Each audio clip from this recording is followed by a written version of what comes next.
आज मी फक्त 2च गोष्टींनी छान असं टेस्टी सलाड बनवते आहे. इथे मी आता काकडी घेतली. काकडी ही गावठी आहे.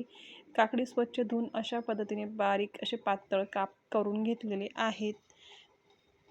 त्याच्यावरची साल मी काढलेली नाही, कारण काकडी ही कवळी होती. आता काकडी मी एका भांड्यात काढून घेते. त्यानंतर मी लगेच आता अर्धा कांदा घेतलेला आहे. तो देखील मी पातळसर बारीक कापून घेतलेला आहे. कांदा आपण हाताने असा पूर्ण मोकळा करून घ्यायचा आहे. कांदा पण आता मी त्या काकडीमध्ये टाकून घेते. काकडीच्या बाउलमध्ये कांदा देखील मी आता टाकून घेते आहे. त्यात मी आता चवीनुसार मीठ टाकून घेते.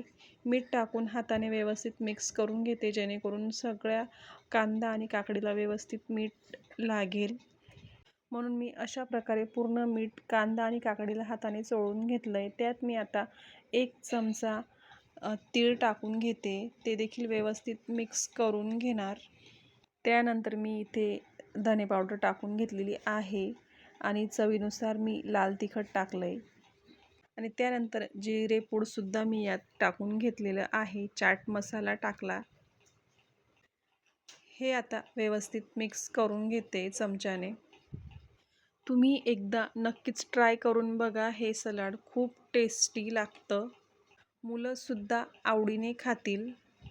हे सलाड आता व्यवस्थित पूर्णपणे मिक्स झालेलं आहे. वरून आता मी कोथिंबीर टाकून घेते. कोथिंबीर टाकून देखील मी आता पुन्हा एकदा मिक्स करून घेईल. तुम्ही बघू शकता, दिसायलाच किती छान दिसतंय, तर खाल्ल्यावर किती छान त्याची टेस्ट लागत असेल. तुमच्याकडे जर असे सलाड प्रेमी असतील तर आवर्जून ही एक सलाडची रेसिपी नक्कीच ट्राय करा.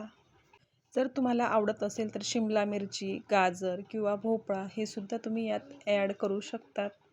चला तर मग आता आपली इकडे सलाड रेसिपी पूर्णपणे तयार झालेलं आहे.